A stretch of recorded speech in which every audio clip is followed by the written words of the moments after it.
All right, go ahead and close your eyes and get comfortable in your seat. Allow gravity to pull your body downward into resting. Really let go of anything from the day. And take a moment and inhale.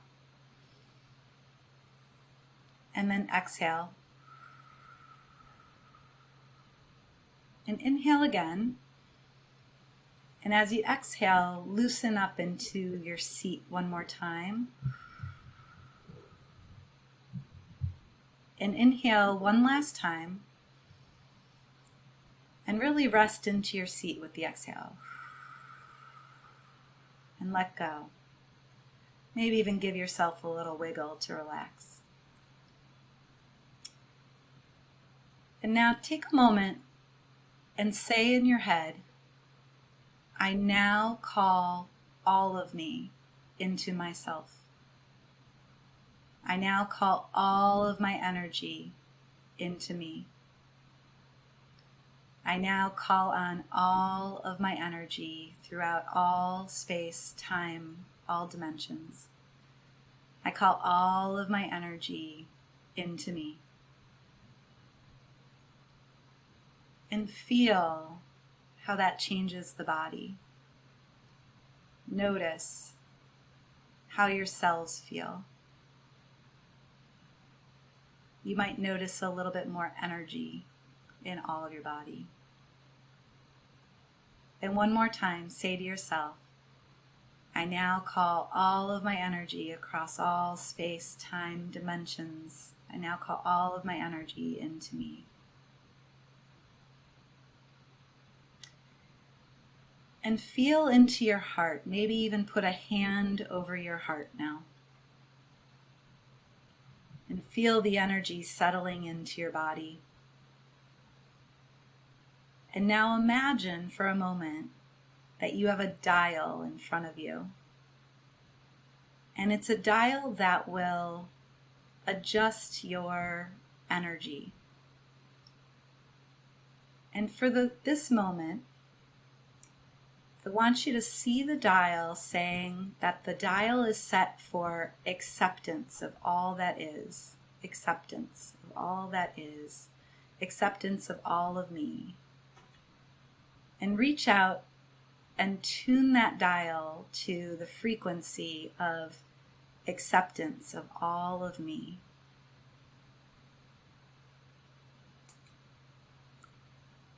And now, take a moment and look back at the dial, and you'll notice that the word has changed. And this time, the dial says love. You're going to tap into the frequency of love, of all that's you. Love of all that is, love of all that is everywhere. And adjust that dial so that it's the frequency of unconditional love of all that is.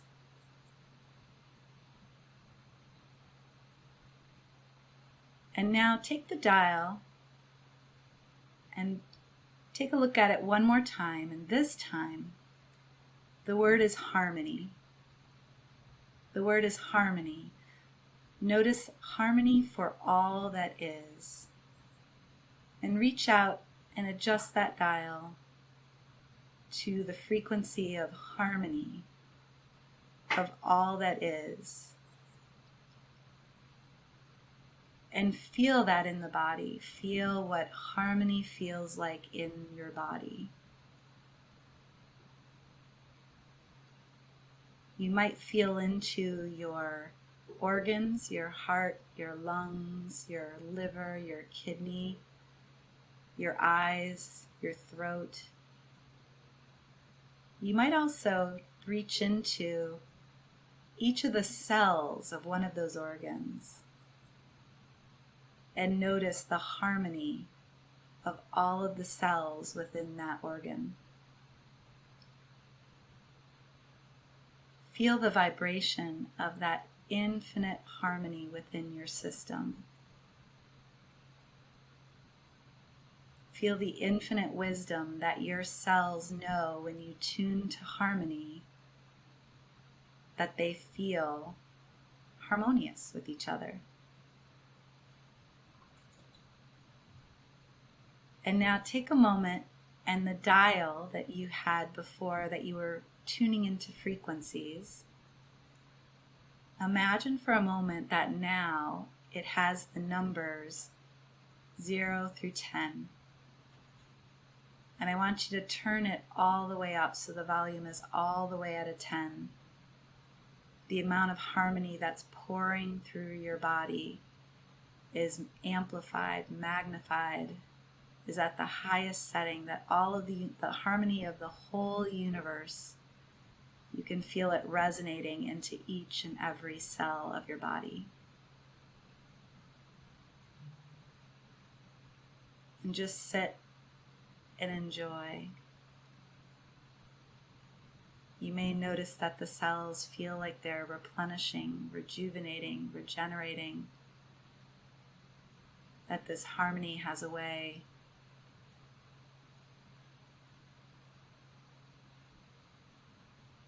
of making everything feel perfectly alive and present in this perfect moment.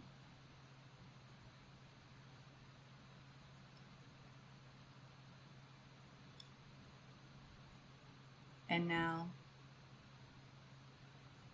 keeping that harmony in all of your cells and your entire being, remember that you're sitting in a chair with us, and come on back to this conversation and this now moment in that harmonious place. And go ahead and come on back to your body and wiggle your nose, wiggle your toes. Come on back to the conversation. And I would love to welcome G to Dreaming Earth.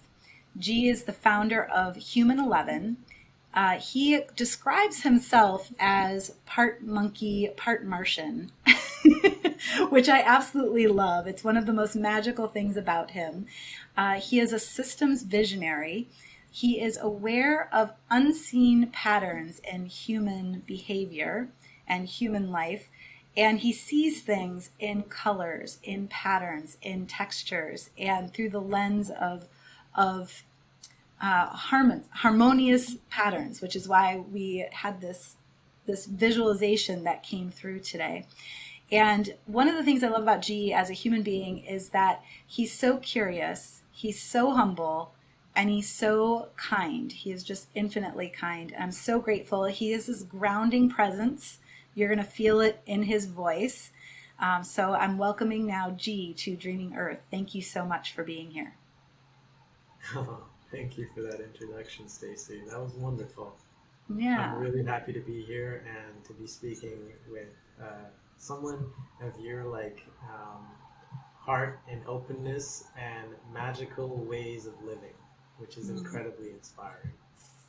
Thank you so much for that. Thank you.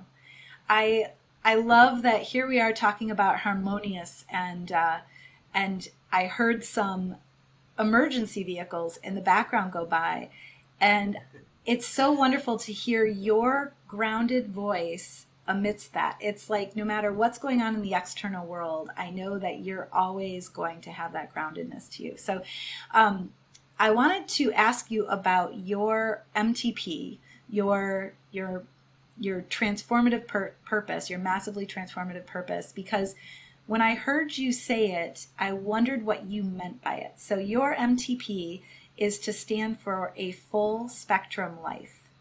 And I want to hear what that means for you.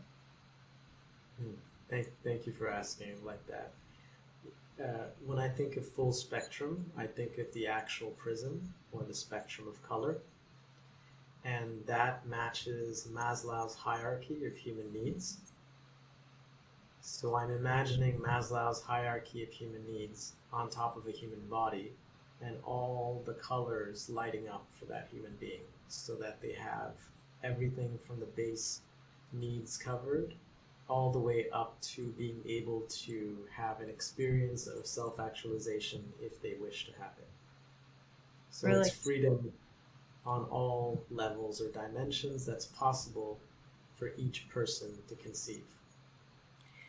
It's amazing. And so often we hold ourselves back from freedom on all levels. And I love the way you talk about it as a multi-dimensional freedom of all these different levels. Yeah. Yeah. And where did this come from for you? What's your background like, and where did this idea come from? Sure. I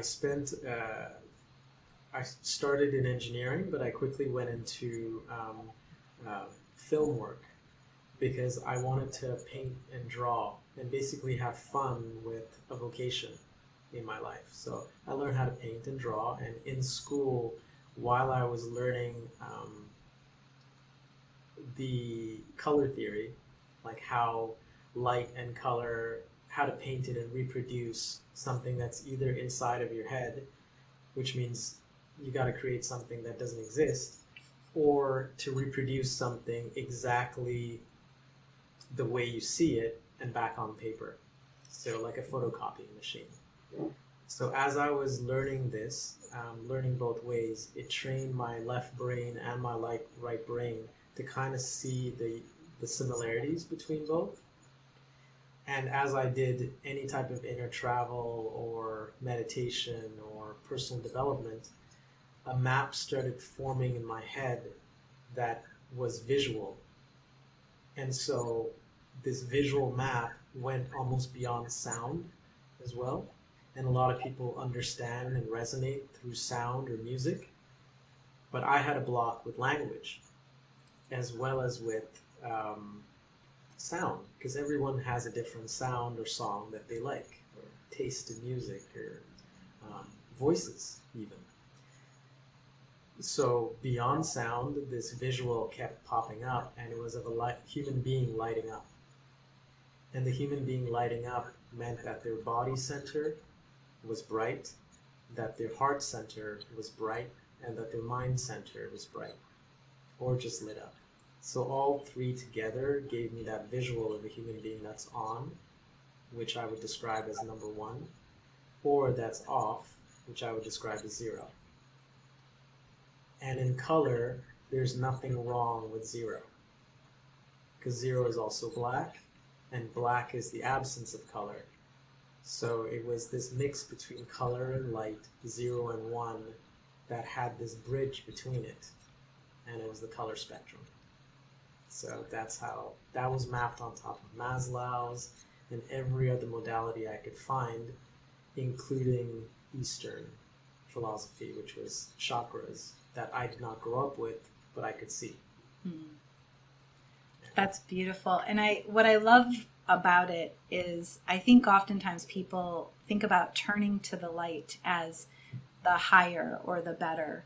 And I love the description of we really can't know the one or the on without the zero, which is the off, and that they're both essential, and that we get to be all of that. Like we get to be all of that. That's kind of like the game we get to play. And when people say the zero or the black or the off is wrong or bad or should be avoided, well, everything happens on the inside of us, which is black. And then, if we go on the inside, our dream, we have it all when we dream. It's all in the unconscious, also projected out. So that's a contradiction to me. Yeah, it completely is a contradiction of how the biological and nature processes work. Yeah, which beautiful paradox. Right? And speaking of which, I'm curious, because you're talking about the body and the creation process. This is really about how humans create. This is deep stuff. This is how we create our everyday existence. And collectively, individually, we're creating, and then we're creating at a collective level. So I'm wondering, how does biology or natural processes, how do they affect your thinking and your creating? That's another great question. I see it in a very practical sense as biology being shape. So I see the human figure kind of like a star. I'm visualizing as you speak. As you speak, I'm if my eyes glaze over, it's because I'm visualizing. No, that's perfect. I speak in visuals and analogies a lot and try and make it practical after. And I always see things in a meta lens, and then I'm trying to make it practical so that I'm understandable. But in terms of the instrument, the body itself, I see as an instrument. So if my body is tired, the readings from my body are that of a tired instrument. If I'm excited, a lot of my readings are excited. So I do see it as how my body functions and feels is the first base of how I interact with the world. And then I see my heart as mainly the guidance center. And if my heart is not connected to my body and my mind, then my readings are also off. My intuition is off. So it's really about having the three centers on my mind, my heart, and my body. And that is the instrument of biology. So I got this through my parents, through the food I ate, my upbringing, my lifestyle. It's the combination of everything that I'm seeing giving me my experience of life. Isn't it incredible how we think of ourselves as this thing, but we're really this process? Yeah, yeah, yeah. Like And a moving shape of hummus and dirt over, you know, we're just like walking through the planet. And if we saw it in fast forward, it would just look like a little sine wave of dirt. yes, But I now we love see that. all of it. Yeah. I think that's going to be the next graphic that we create for you. We're just moving blobs of hummus and dirt. And I said hummus instead of humus, so that's even more perfect. It's really funny because a lot of people don't really even know what humus is. So hummus Yeah. is pretty funny. Hummus. I'm just hummus? Yeah, you're just hummus. I love that you're so lighthearted about all of this. I think that there's a lot of people when we get this kind of into this metaphysical conversation of what is life, how are we creating, what are we as humans, we get a little serious sometimes. So I like that you get a little goofy with it too. And I'm curious, what do you envision the connection is between spirituality and consciousness and then the earth? Mm. Um, that fits very much with the idea of us being just star beings, like just shape, and literally like arms, and this would be the head, and the bottom is going up. So in a way, it's like in and out. So it's simplicity at the bottom, in and out, and complexity at the top, dividing everything. And I literally see us stars with our little arms down, just running around the planet. And we're like black stars and white stars. Like when it's nighttime, we're black stars. When it's daytime, we're white stars. And skin color has a lot to do with it as well. We're either really, really bright or we're dark skinned. I'm brown. I'm in the middle. So I observe and judge everyone on both sides. And then I judge myself the worst. And then, which is, and then afterwards, seeing both of them, I try and bring light back into myself.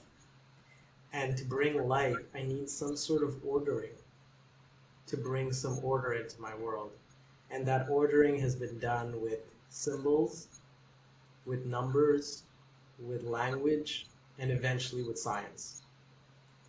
So I see like just science and numbers and technology came through human beings, and we're using it to kind of like manage our shadow or our dark side and all the stuff that we can't control. And Mother Earth is like this paradox sphere, this organic, incredible level that has equal playing field for everyone and completely unique for every player. So she creates the most possibilities, the most paradoxes, and we're like playing on it as it spins, going through all these different chakra levels over time. So I just got the coolest visual.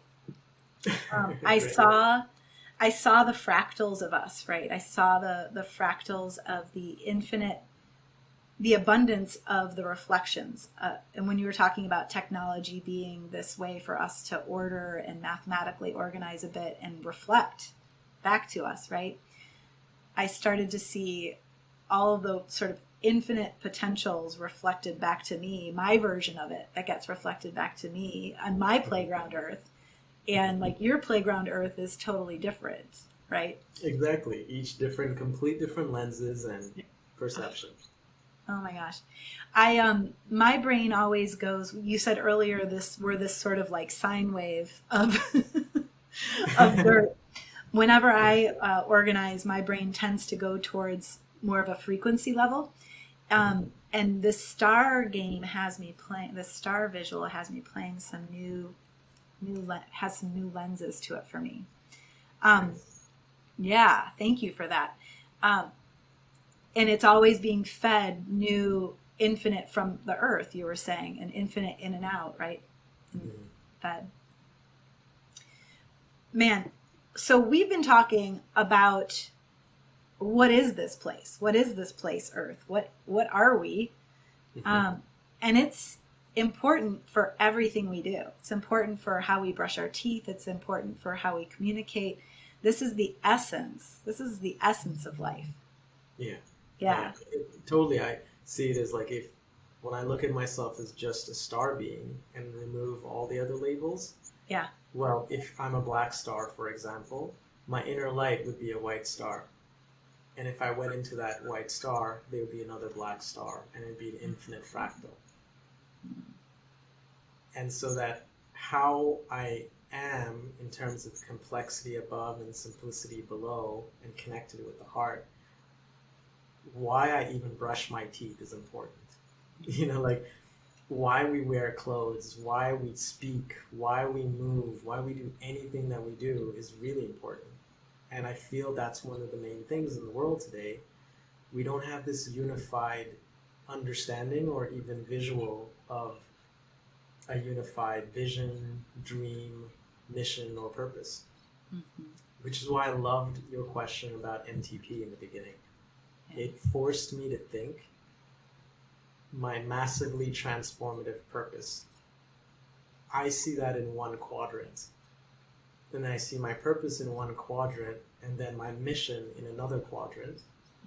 And then I see my vision in another one, and then my dream in a fourth one.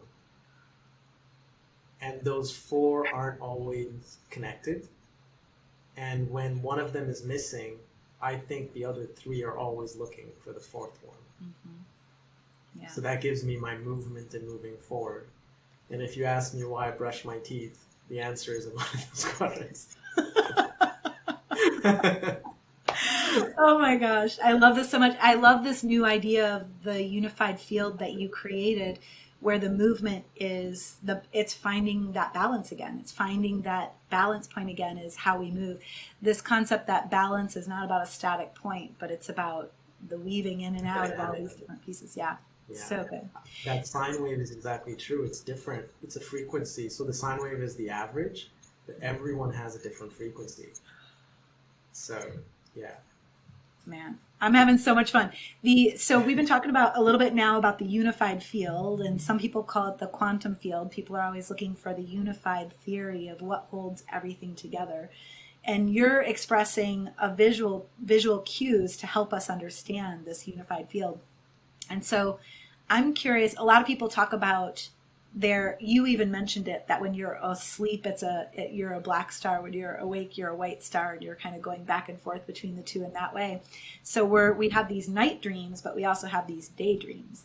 And here we are sharing this daydream together. And so I'm curious, tell me about a time when you experienced the unified field in a new way, and you really were aware that you were awake in your own daydream. You're like, I created this, and now I'm daydreaming it. Cool. I love this question because I haven't had the chance to share it. Almost I forgot about it. When I was 21 years old, I was going to a club with my ex-girlfriend and some friends in Montreal, Canada, in the winter. And we were driving on a highway, I hated going to clubs. I was more like I was in engineering, so I didn't drink alcohol. I didn't smoke. I judged everyone and all the time. My friends kept calling me to go to the club. I'm in the car. They've got music blaring. I'm trying to get some sleep before I go because I don't want to be there. And I fell asleep for about 10 minutes. And when I woke up, there's Sean Paul blaring in the car. There is people dancing. And I looked outside the window and I didn't understand anything. The the perception of meaning had none. So I was looking at cars and I saw little machine beetles that had swallowed little people. And I was seeing trees as like highways as the inverse of trees, like reverse trees, with these little cubicles with all these people living in them, but none of it was lit up. These antennas that were not synchronized. And it looked like machines had overrun, like this motherboard had overrun the earth and was consuming little people in them. So that feeling lasted for about 10 minutes. When I came back down and I was starting to gather things, I was like, oh, this is not only a projection of myself, but everyone has a different projection. And we're trying to figure out each other by speaking, by making our little aliens in our mouths like make sounds by cutting up the air. And I was like, this is how we've managed? And then we're writing down stuff and giving it to each other and hoping the other person reads it and understands. Like the whole thing seems so strange and complex and convoluted and yet beautiful. Because this complexity created like these motherboards that are filled with little people in them. So that experience was the one where I was like, oh, and then I became angry after it because I spent another 7-8 years not being able to explain that to people. Yeah. So it was that moment and then years of frustration to the point where I became like an atheist and I was just this fire that wanted to argue with people that said that the world couldn't work for everyone. I was like, it can. We're just not, like, ESP's not on yet. Like, we have a bunch of abilities that are not working. We're very black and white right now, and it's not going to work. So that was really the experience. Yeah. That's incredible. I can totally relate to everything you said. My version, of course, is a little bit different because we all have the diversity of how we see it and how we would express it. But the emotional states that I went through are very similar, and the anger of like, why can't anybody get this the way that I see it? And that's part of the fun of the game is like, nobody else will ever see it the way you see it. And now we can laugh about it. Yeah, exactly. And I mean, I think it also drives people. Like it drove me like 7-8 years later to a course called the Landmark Forum. I don't know if you've ever heard of it, but I had heard you go into this and for 3 days you speak and then you'll have a breakthrough. And this infuriated me. So I went, and in the course on the Sunday night, I had a similar experience. And I was like, this was done just through languaging. And for the first time, I saw like an experience where 150 people or more, which is like the Dunbar number, of how many we can remember, found a way through authentic communication to have clarity and find a way that would create harmony as a possibility.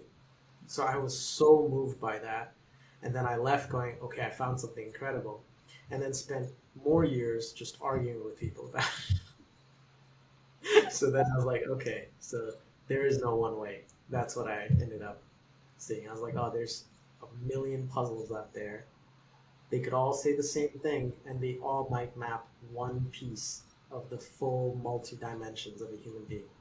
Mm-hmm. So, yeah. Yes. And So you mentioned puzzle, and you also mentioned, so I was an engineer as well, and I remember what it was like to study for engineering, and a lot of engineers are kind of serious, and sounds like you were pulled grudgingly to this party at one point. Now it feels like you're always having fun. So I'm curious, what would be the most fun Earth game that you can think of? And what would the objective be, and how does it work? Okay, awesome. Well, I've designed that game. So there's two of those games. The first one is Human 101, which is a map that I've created that kind of takes you to the center of your being. And it's this meta map that anyone can go in and they'll find how they're related to every other human being on the planet. Because it's not through words, but it's through spatial realm.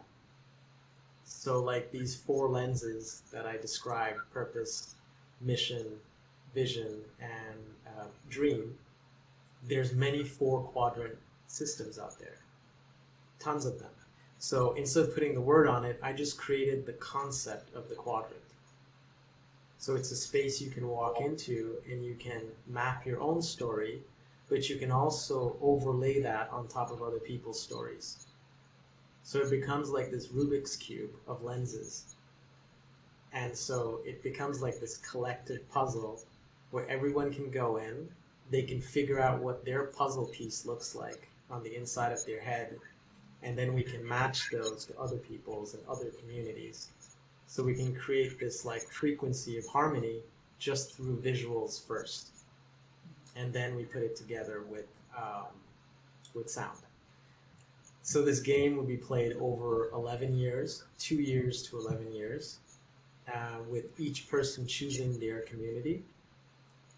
And it's a completely, to me, the most unifying way of playing the human game, which is where we share who we really are in live conversation or however we want with people that we are connected to, and the people that we don't deal with that are on the outskirts of our communities can still be respected and honored, but without having this game we're playing right now with competition and money and competition over titles and all the stuff that divides us. That division is in language. So I've created a color system that makes it a different type of puzzle. So my ideal world would be a world where people play that game and we consciously curate like AI so that it's not artificial intelligence, but like ancient intelligence or authentic intuition or abundance insight. All the A's, all the I's, not artificial intelligence. So we played that game for 11 years and we would solve collectively all the problems that are going on that are created by human beings. And yeah, so this game is like mapped out from this hyper complex thing to this very, very simple color system that matches the mind, the heart, and the body. And it transforms our phones, instead of being just communication machines, it transforms them into reflectors and projectors. So you get to mirror and see how you're doing first, and then like a light signal or like a bad signal, you're putting that out into the world. I need blue, I need green, or I need red. And then the market responds to color, not to data and systems and all this complicated stuff we have now. Yeah. So cool. So cool. So I had this image as you were talking, or it was like a question that came up and then the answer came, an intuitive answer came right away, which is, how do you choose which players play together? But the reality is that it doesn't matter, right? Because do we know now? Right? Because we think that we should play with the people who are in our tribe or who get us or whatever. But the reality is that we're all connected in some way, shape, or form, and that this would basically create harmony in ways that are it would take away all the structures we currently have where we put titles on who we are and who we hang out with. Governance, Yeah. exactly. With governance, that we have this ideal version in our head of this mother father figure and this system figure and all that, and then we're constantly projecting that out. And no matter what, even if we choose our favorite community, our people, we will piss someone off or they will piss us off at some point, and then it'll be, again, we're reflections of each other, so we're going to have to deal with the conflict. Yeah. Or we just keep going from community to community. So either way, the only way to own our like duality is to own our duality, and the bridge for that is color and harmony and fun and play, and so And yeah. and how much easier. It's so interesting that in this version of Earth that we're living right now, where we're arguing over resources, we're competing over resources, and we're competing over titles, that sometimes it's hard for people to say, or there's judgments around somebody who's standing on a street corner saying, hey, I need $20 to go get a meal. There's judgment around, why is that dude standing out there? But when it comes to the place of, you know what, I could use some red right now, I'm out of balance, and somebody else is like, I got tons of red, or there's it's interesting to see how it would shift by the rules of the game shifting, or the construct of the game shifting. Yeah, to me that's quite clear in terms of homeless people.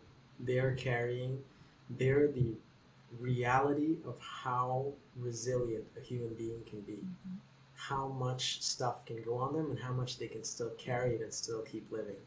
Their wisdom is probably an untapped resource because it's just out in the ether. It's blocked by our judgment of what our ideal, again, we think they should have. So like there's a way to show it in data and money, how much is being wasted and squandered in a very logical sense. That's where my Martianness comes out, where I'm like, there's a logic to it that is paradoxical, that the smartest scientists or the very rational people are still trying to measure. It's like trying to measure infinity in a way. Yeah.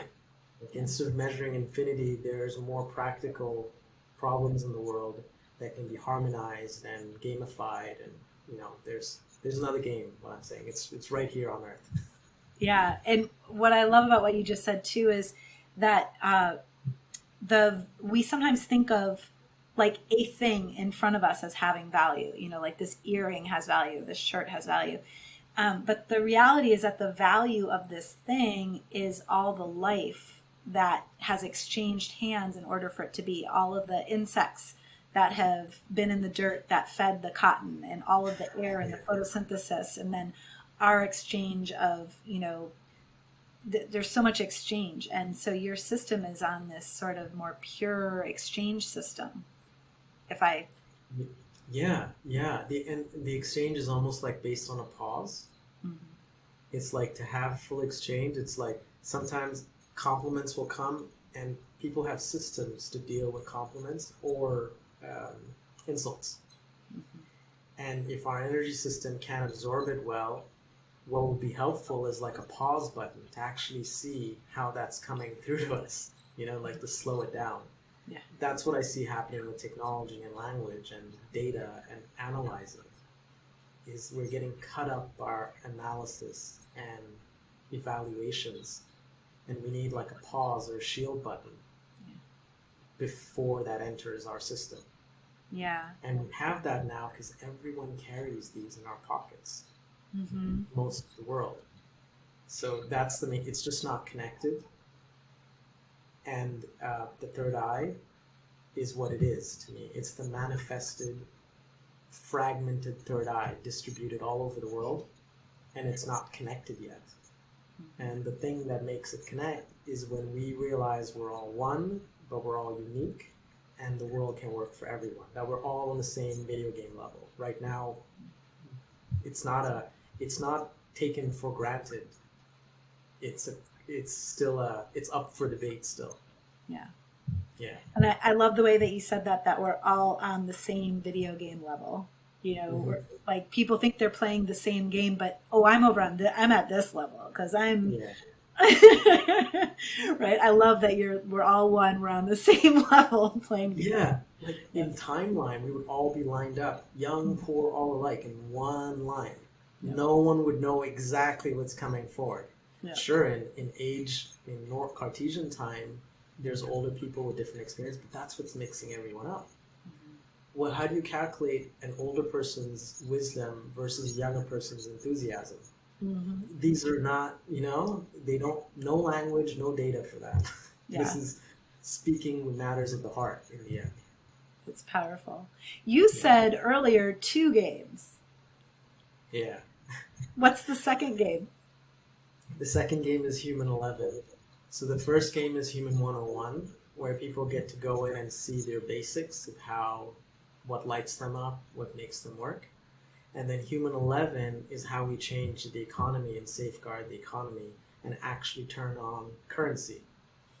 Money right now, I would say, is not on. It is a fragmented, siloed barcode that cuts off those who don't have it and punishes those, and it cuts up the people that do have it as well. Because when you have a lot of money, your palace becomes your prison at some point. So again, that game, to harmonize that, it's the pause button, and that's Human 11. And that buffers that cutting algorithm into color so you can protect your privacy, protect your inner world, and put out the light and color that you need, and choose your community, all the things that were previously impossible. Now I'm possible. All right. So the second game, where do they play that one? I'm crowdfunding to start the second game. Okay. So all of this is not the easiest concept to tell people. So the Human 101, I created a Martian think tank and a club. So that's the first game. There's a Patreon site where people can join at different levels. And all the fundraising is going so that I can get myself paid, my partner Krista paid, any freelance agent that enters the agency to fill their salary, so we can create all these other projects, which all combine to make Human 11. These 4 quadrants are basically a fractal of projects, and anyone can pick anyone because they mirror the human psyche, and then we're combining them in a game over 11 years. Excellent. Excellent. Yeah. All right. And so one last question for you. Let's just get ultra practical here for just a second, because we've been out a big space, talking about the unified field and why it's important and why these little tiny things that we're doing all the time are so important. So on a daily level, what's a secret technique or a tool or a hack that you use to expand your awareness of what's possible? Because everything you've been talking about, people, it's a stretch to get there for some people. And so what do you use to stretch your awareness of what's possible? Great question. I was going to say the hack that I use are mirrors. So, everyone says go look in the mirror. But I spend a lot of time almost psychoanalyzing mirrors and how they work in terms of reflection inside the mind. So one of the hacks that I use, and I've drawn this out as like a series or an NFT series of images, is taking 2 mirrors and placing them at around 80 degrees, 80, 81 degrees, and then placing them in front of you, and you go stand in the middle. When you do that, it's kind of how light enters the mind. And so when you look in, it'll split you into 4. And you'll notice that you can stand as the ego, and every time you look in a different direction or you look at one side of you, you get the pattern of how the other sides are responding. So when we speak to our inner king or our inner queen, they never really look at us. You have to speak to your wise woman or your magician, or your warrior or your mother archetype, for example. You have to use one of the other sides of you to get kind of what you want. So it's a very interesting trick, but there's no methodology out of it. You just have to observe and you see it for yourself, kind of thing. What's the angle? 80. 80, 81 degrees. You have to go in until it splits you in four, and four Okay. is the number of wholeness. So Okay. you can at least see the whole image, and then when one of them is missing, that's the other three make your number three, and number three is what gives you movement. This is exciting. I've done a lot of mirror work. I've stared myself in the eye for long periods of time until portals have opened up. I have stared at myself and told myself I loved myself, but I have never divided myself into four. And that sounds like a really, and then observed. I'm really excited to try this. This is really fun. Cool. Yeah. I hope you have fun. I can't wait to hear what you find of it, because it's trippy and fascinating. Yeah. Yeah. Oh my goodness. Well, this has been an incredible conversation. Where can people find you? What's the best place to get involved with your projects, and where can they find you? Where can they play the games? Thank you for asking. Right now, it's Human 101 Club. That's if they want to like the education and all that. I have it through Patreon, or I have a separate site if people are not comfortable with Patreon. All the other projects, Human 101 is the body, H11 Life is the heart. That's where I'm crowdfunding to build this agency. And then Human 11 is the harmonizing sequence to turn on technology for everyone. And that's a separate site. So I have those three and they all line up. Whichever people feel called to, I would very much welcome their support, their participation, just bringing their authentic selves if they're interested in like harmonizing tech. Yeah. I'm blown away. I feel all three parts of my body in the most beautiful way right now that's harmonized from this conversation. I can feel my heart, I can feel my body, I can feel my mind all lit up. And I'm so sure that this is going to expand people's understanding of what's possible and soothe them, soothe their soul in some really fun ways. Yeah. And for all the people who see the world more visually than they do audibly, this is going to be like a breath of fresh air for them. So thank you so much. This has been so much fun. Thank you, Stacey. Thank you for being an incredible host, interviewer, and just holding this magical space. That's what lets me actually speak normally in language and not get all over the place. And I'm just looking forward to getting to know you more, contributing to your incredible projects, and yeah, making rainbow spiderwebs come alive, like visually. Yes, yes, yes, yes. Yeah. Together Call me we an are, ally. yeah, together we're dreaming Earth. This is awesome. Thank you. Yeah. Thank you.